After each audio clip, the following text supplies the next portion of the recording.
আলহামদুলিল্লাহ, আপনাদের সামনে দাঁড়িয়ে কথা বলার সুযোগ পেয়েছি, এই জন্য শুক্রিয়া। অনেক কথা বলেছেন, অল্প কয়েকটা কথা বলি। আমার মনে একটা গল্প বলি আমি, আমার মনে হয় ভালো লাগবে আপনাদের। গল্পটা এই জন্য বলবো যে গল্পটা যদি আপনারা মনে রাখেন তাহলে কাজটা সহজ হবে। খুব সহজ করে বলি যে হযরত আদম এবং হাওয়া তো ছিলেন জান্নাতে, কিন্তু একটা ভুলের কারণে তারা দুনিয়ায়, একজন বলা হয় শ্রীলঙ্কায়, একজন জেদ্দাতে এসে পড়ে। তো তারা দীর্ঘদিন কান্নাকাটি করার পর যে জায়গাটায় দেখা হয় তাদের সাথে, সেই জায়গাটার নাম হচ্ছে আরাফাত। আরাফাত শব্দের অর্থ হচ্ছে পরিচয়। তো আপনাদের সেই তারিখটা ছিল 9 জিলহজ। যদি ওই সময়ের তারিখ বলা হয় তাহলে সেটা ছিল 9 জিলহজ। আরাফাতে হযরত আদম এবং হাওয়া প্রথম দেখা করেছিলেন। ওই দিন রাতে তারা কিছু দূর হেঁটে একটা জায়গায় গিয়েছিলেন, সেই জায়গাটার নাম হচ্ছে মুজদালিফা। আরবি যারা ব্যাকরণ বুঝেন তারা বুঝবেন। মুজদালিফা শব্দের অর্থ হচ্ছে নৈকট্য লাভ, অর্থাৎ কাছাকাছি আসা। এই যে তারা হাজবেন্ড ওয়াইফ, তারা দুনিয়াতে এসে প্রথম কাছাকাছি থাকার সুযোগ পেলেন এই মুজদালিফা নামক জায়গায়, এবং সেটা খোলা আকাশে নিয়েছে। পরে তারা কিছু দূর হেঁটে তারা গিয়ে আল্লাহর কাছে দোয়া করলেন যে আমরা যখন জান্নাতে ছিলাম তখন বাইতুল মামুর বলে একটা জায়গা ছিল, যেখানে 70,000 ফেরেশতা প্রতি মুহূর্তে তাওয়াফ করে। তো এরকম একটা জায়গা আমাদের ইবাদতখানা চাই। তো আল্লাহ তাআলা সেই সময়ে তাদের জন্য সেই ইবাদতখানা তৈরি করলেন, যেটা বাইতুল্লাহ, যেটা হারাম শরীফ, যেটা কাবা ঘর আমরা বলি। কিন্তু পরবর্তী যুগে সেটা নূহ আলাইহিস সালামের সময় সেটা বন্যায়, প্লাবনে এটা কিছুটা নষ্ট হয় বা ক্ষতিগ্রস্ত হয়। পরবর্তী যে নবী হযরত ইব্রাহিম খলিলুল্লাহ এবং তিনি তার পুত্র হযরত ইসমাইল আলাইহিস সালামকে নিয়ে এইটা কাবা পুনর্নির্মাণ করেন। এর মধ্যে আবার কিছু ঘটনা আছে যে তিনি তার পুত্র এই ইসমাইল আলাইহিস সালাম এবং এই হাজার, অর্থাৎ তার যে স্ত্রী, তাকে নিয়ে রেখে গিয়েছিলেন মক্কায়, এবং সেইখানে সাফা এবং মারওয়া পাহাড়ে যে দৌড়দৌড়ি করার পর সেখানে জমজম কূপের সৃষ্টি হলো। এবং পরবর্তী জীবনে ইব্রাহিম আলাইহিস সালামকে আল্লাহ তাআলা স্বপ্ন দেখালেন, তোমার প্রিয় বস্তু কোরবানি করতে হবে। সেটা তিনি মিনা নামক জায়গায় যে নিয়ে যায়। মিনা শব্দের অর্থ হচ্ছে প্রবাহিত, রক্ত প্রবাহিত, অর্থাৎ যেখানে জামারাটা, সেইখানে শয়তান তাকে ধোঁকা দিয়েছিল। কোনো কোনো বর্ণনায় পাওয়া যায় যে তিনি থুতু দিয়েছিলেন, বা কোনো কোনো জায়গায় বলা যায় যে কঙ্কর নিক্ষেপ করেছিলেন শয়তানকে, তিনটি শয়তানকে। তো পরবর্তীতে মিনাতে এসে যে কোরবানি যে হয়, পরে আপনারা জানেন যে সেখানে দুম্বা কোরবানি, তো কোরবানি হয়। তো এই যে ঘটনাগুলো, এগুলো আল্লাহ তাআলা খুব পছন্দ করে, এবং পরবর্তী সব ঘটনাগুলোকে একত্র করে হিজরি 9 সালে এটা মুসলমানদের জন্য হজ নামে একটি ইবাদত, এবং সেটা মুসলমানদের জন্য হজ ফরজ করা।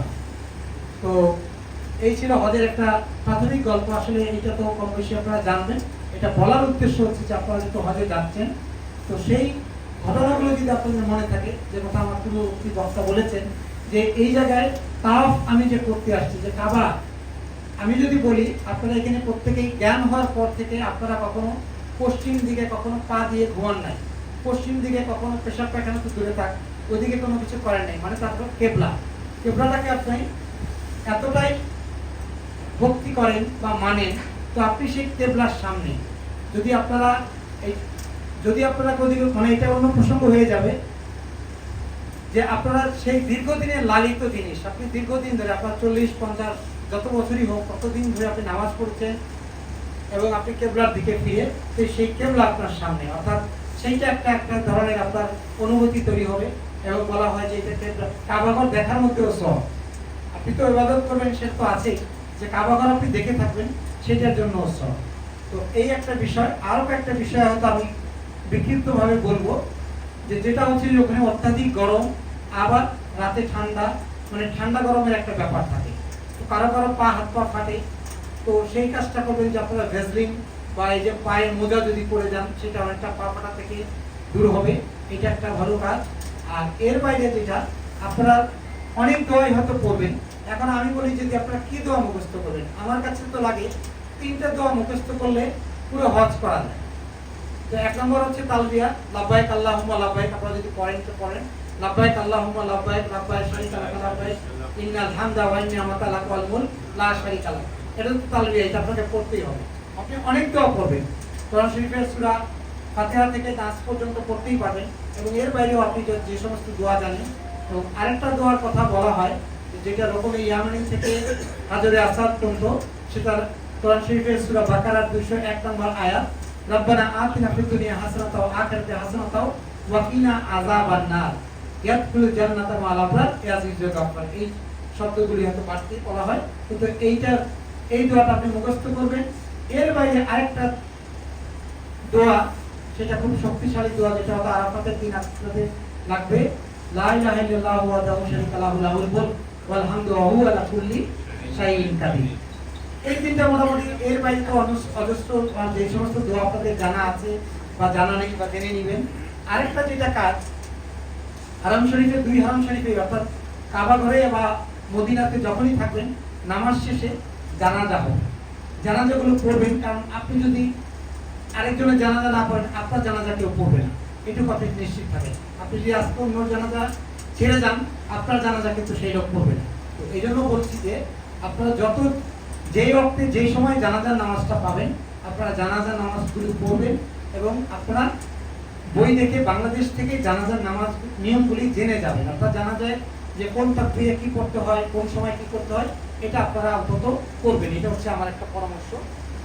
আরেকটা যেটা পরামর্শ, যে এখন রোড টু মক্কার অধীনে ব্যাগেজগুলো আপনাদের এয়ারপোর্ট থেকে সরাসরি বাসায় চলে যাবে। তো এইটা রোড টু মক্কার সুবিধা যেমন আছে, কিছু কিছু অসুবিধাও আছে। কোনো কোনো ক্ষেত্রে ব্যাগগুলো ঠিক মতো পৌঁছায় না।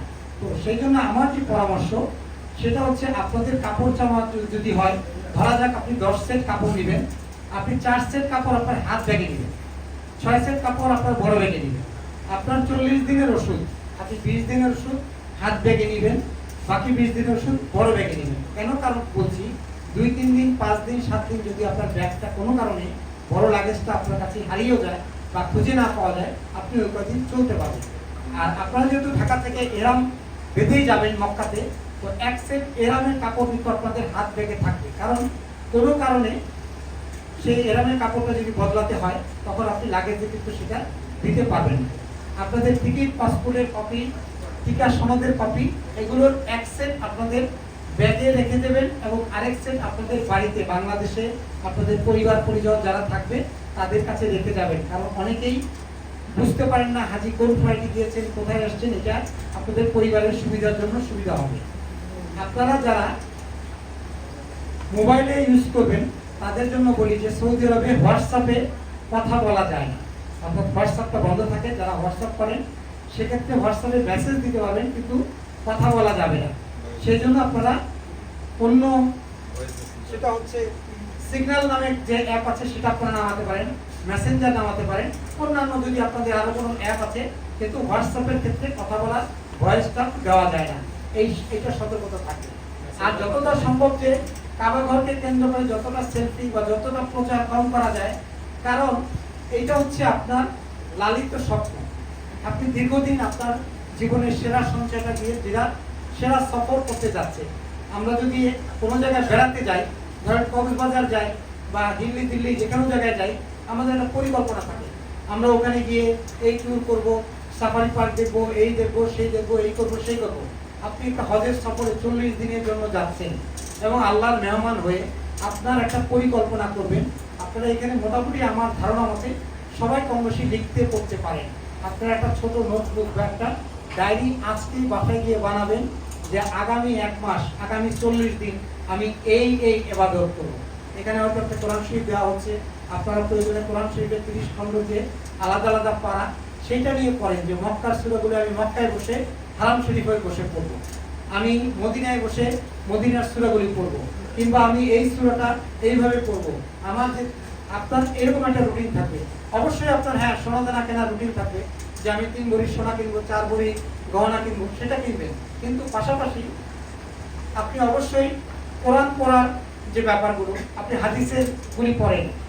আপনি সাফা মারওয়ার পাশে দারুল আরকাম যে ঘরটি ছিল, যেখানে ইসলাম প্রচার কক্ষ ছিল, সেই প্রচারটি এখন হয়তো নাই।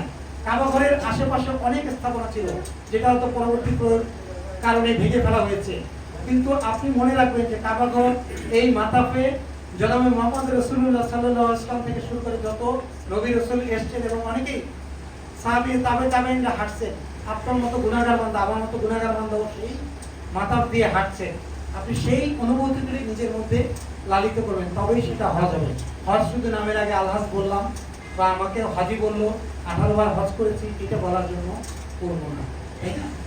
আমার কথাগুলি হয়তো কারো কারো খারাপ লাগতে পারে, বলতে পারেন যে এগুলি কি বলতেছি, কিন্তু তারপরে বলি ওনারা জিয়ারা করাবে হয়তো মক্কাতে জাবালে নূর, জাবালে রহমত, জাবালে সাউদ, তো এই জায়গাগুলোতে যদি হজের আগে যান উপরে অন্তত জাবালে রহমতে, জাবালে নূরে এইসব জায়গায় উঠে অন্তত মহিলারা এখন ওঠার চেষ্টা করবে না হজের আগে।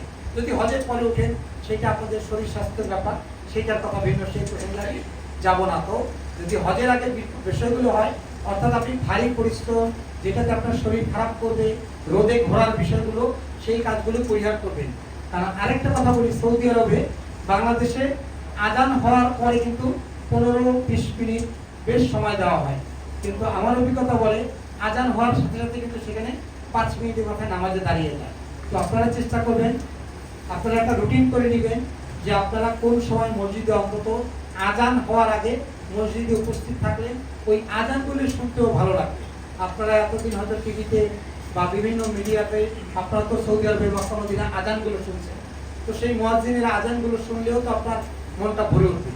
আরেকটা কথা যেটা আপনারা প্রত্যেকের বাসায় তো থাকবেন, জমজমের পানি খাবেন, কিন্তু প্রয়োজনে প্রত্যেকের সাথে করে বোতল নিয়ে যাবেন, অর্থাৎ যতদিন থাকবেন মক্কা মদিনায় জমজমের পানি খাবেন। এইটা একটা যদি মাথায় রাখি যে কোনো কেনা পানি তো খাবেন না, অর্থাৎ আপনার সাথে ছোট বোতল রাখবেন, নামাজে যাওয়ার সময় খাবেন এবং সাথে করে 1 লিটার পানি সাথে করে নিয়ে আসবেন। তাহলে হবে কি সারাদিন আপনি জমজমের পানির মধ্যে থাকলেন। এটা একটা অপরন্ত আল্লাহ তাআলার নিয়ামত, সেটার বর্ণনা হয়তো আপনারা আরো পাবেন। আর এর বাইরে আরেকটা কথা যেটা হয়তো আপনারা ওনারা বলবে, 9ই জিলহজ আরাফাতের যেদিন থাকবেন ভুলেও সেদিন মসজিদের নামিরা এবং জাবালে রহমতে আপনারা যাবেন। এটা আমি জেনে বুঝে বলতেছি। যাবেন অন্য দিন যাবেন, হজের আগে যান, হজের পরে যান, অন্য কোনো দিন বেড়াতে যান, কিন্তু আপনার তাবু আরাফাতের যে প্রান্তেই থাকুক আপনি আপনার তাবুতে বসেই ইবাদত করেন। কিন্তু আপনি ওই একটু আবেগের চোটে মুয়াল্লিমকে না বলে বা আপনার গ্রুপ লিডারকে না বলে নামিরা মসজিদে চলে গেলেন নামাজ পড়ার জন্য। নামিরা মসজিদ সবাই চেনে, কিন্তু আপনার তাবু কিন্তু কেউ চিনে না।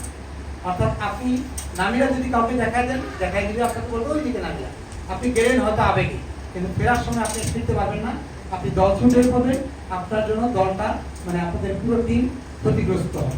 আর নামিরা মসজিদে গিয়ে যদি এখন আপনার তাবু যদি হয় যে নামিরার পাশে, সেটার কথা সেটা হয়তো ওনারা বিবেচনা করবেন, কিন্তু যদি নামিরা বা জাবালে রহমতের পাশে আপনার তাবু না পড়ে তাহলে সেখানে আপনারা দুইটা জায়গায় যাবেন না। এটা হচ্ছে যাবেন না, এটার আর কোনো ব্যাখ্যা নেই। মিনাতে যদিও আপনারা যে তাবুতেই থাকেন সেখানে প্রথমত তো বললাম যে তাবুর নম্বরগুলো আপনারা জেনে বুঝে রাখেন। আর যখনই হোক আপনাদের যারা আপনাদের এই মাহফুজ ভাই বা ওনাদের সাথে যারা লোক আছে তাদের যারা পুরনো তাদের ছাড়া মিনাতেও খুব বেশি ঘোরাফেরা করার কিছু নেই। মিনাতে কিন্তু কোনো জুমার নামাজ নাই, মিনাতে হাজিদের জন্য বলতে কিন্তু কোনো ঈদের নামাজ নাই। এটা কিন্তু আপনারা মাথায় রাখবেন যে এত বছর জুমার নামাজ পড়লাম, মিনাতে এসে তো জুমার নামাজ নাই, মিনাতে এসে তো ঈদের নামাজ নাই, এটা কিভাবে ঈদ হলো? কিন্তু সেটা হাজিদের জন্য হয়তো আল্লাহ তাআলা বিশেষ ব্যবস্থা রেখেছেন। তো আপনি যে আপনার তাবুতে বসে ইবাদত করবেন এইটাই ইবাদত। আরেকটা কথা, মিনা, মুজদালিফা, আরাফায় একটা সবচেয়ে খুব বেশি সমস্যা নাই, এটা মনে করি একটা ঝামেলা হয়। ধরেন আপনি করছেন 2 রাকাত, উনি কসর, আবার উনি মুকিম, এই নিয়ে মারামারি লেগে গেল। এখন আপনি আপনার যেই এলেমের উপর বা যেই তাকওয়ার উপর আপনি আস্থা রাখেন অন্য কাউকে বাধ্য করবেন না।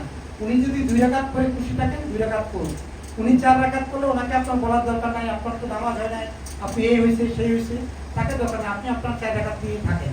সে কথা মিনা, মুজদালিফা, আরাফাতে জোহরের নামাজ একসাথে হবে না আসর একসাথে পড়বেন, আবার এক মাঠে পড়বেন, এগুলো করে না। আপনি যেই আলেম বা ইলমের উপর থাকেন সেইখানেই আপনি করবেন, এই জন্য কোনো ঝগড়াঝাটি করার কোনো দরকার নাই। আর দ্বিতীয়ত কত, নারীদের জন্য একটা বিশেষ পরামর্শ, যেমন সাফা মারওয়ায় পুরুষরা দৌড়াবে, একটা জায়গা আছে, অর্থাৎ যেই জায়গাটাতে বিবি হাজার দৌড়িয়েছিলেন, এখন নারীরা কি সেখানে দৌড়াবেন না, কারণ ওনার দৌড়টা বিবি হাজারা দৌড়িয়ে দিয়েছে। তো এখানে ওনাকে নারীরা স্বাভাবিক গতিতে চলবেন। এটা হচ্ছে একটা পরামর্শ। আরেকটা পরামর্শ হচ্ছে যে নারীদের ক্ষেত্রে যেটা করতে হবে, যেটা অবশ্যই আপনারা আপনাদের মাহরাম যে তার সঙ্গেই থাকার চেষ্টা করবেন। কিন্তু মক্কাতে হয়তো একসাথে নামাজ পড়ার সুযোগ দেয়, কিন্তু মদিনাতে কিন্তু সম্পূর্ণ আলাদা। তো মদিনাতে আপনি কোন গেট দিয়ে বের হবেন, কোন গেট থেকে আপনার জন্য আপনার মাহরাম অপেক্ষা করবেন, সেইগুলো আপনি আগে পরে জেনে বুঝে নেবেন। ওখানে ইংরেজিতে এবং আরবিতে গেট নাম্বার বলেন সেগুলো লেখা থাকবে। আপনারা সেটা পড়ে আপনি আপনার সঙ্গীকে চিনিয়ে দিবেন যে আসলে এইভাবে এইখানে আমি অপেক্ষা করব, আর এইখানটায় আমাকে খুঁজে পাওয়া যাবে। অর্থাৎ এই প্ল্যানগুলো আপনারা আগে ভাগে করে নেবেন, তাতে আপনারা হারিয়ে যাওয়ার সম্ভাবনা থাকবে না।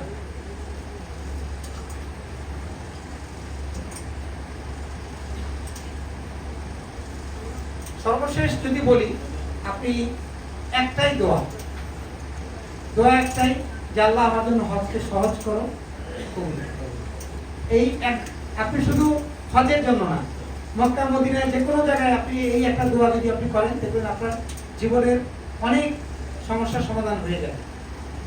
সেটা মানে যদি একটা ট্যাক্সি না পান, সেই ট্যাক্সিও আপনি সহজ করো, কবুল করো যদি বলেন, দেখবেন ট্যাক্সিও পেয়ে যাবেন। মানে এটা পরীক্ষিত দোয়া। অর্থাৎ আপনি যে কোনো জায়গায় আল্লাহও চান যে আপনি তাকে ডাকেন।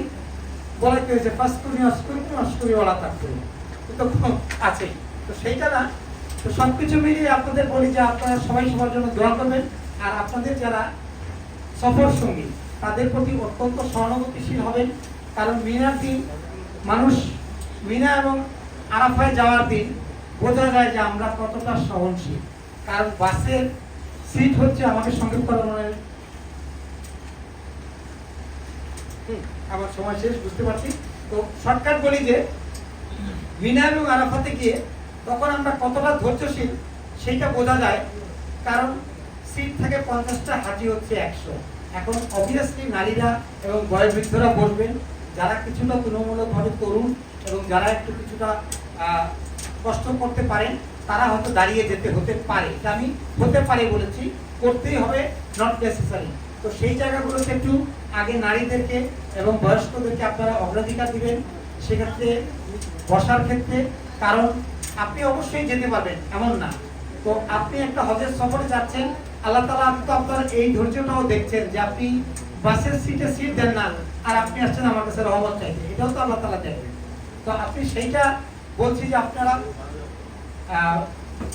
প্রতিবেশীর প্রতি, সহ যাত্রীর প্রতি আপনারা সহানুভূতিশীল হবেন এবং তাদেরকে সুযোগটা আগে দিবেন। এবং যে কোনো জিনিস দেখবেন যে একটা জিনিসের ক্ষেত্রে, বন্টনের ক্ষেত্রে আগে অন্যকে সুযোগ দিবেন। হয়তো শেষের দিকে হয়তো আপনি নাও পেতে পারেন, বা আকৃতি প্রকৃতিতে ছোটও পেতে পারেন, হয়তো ছোট মাছ আপনার পড়লো, ছোট মাংস, কিন্তু সেটা যদি আপনি কাউকে এই সাপোর্টটা দেন তাহলে অন্য জায়গা থেকে আপনি পাবেন। তো সবাইকে, যদিও সংক্ষেপ করার শেষ সময়, আরো সময় থাকবে, আরো যারা দেশে আছেন বা প্রয়োজন এই যে বইয়ের ক্ষেত্রে বইটা আপনাদের হাতে আছে, যদি কোনো প্রশ্ন থাকে সেটাও করতে পারবেন। আপনারা এইটা বলি যে সুস্থ থাকবেন, ভালো থাকবেন, আমাদের জন্য দোয়া করবেন। এবং শেষ কথা বলি যে বইতে অনেকগুলো কথা আছে, এই নিবেন, বই খাতা অনেক কিছু নিবেন, কিন্তু সবচেয়ে ইম্পর্টেন্ট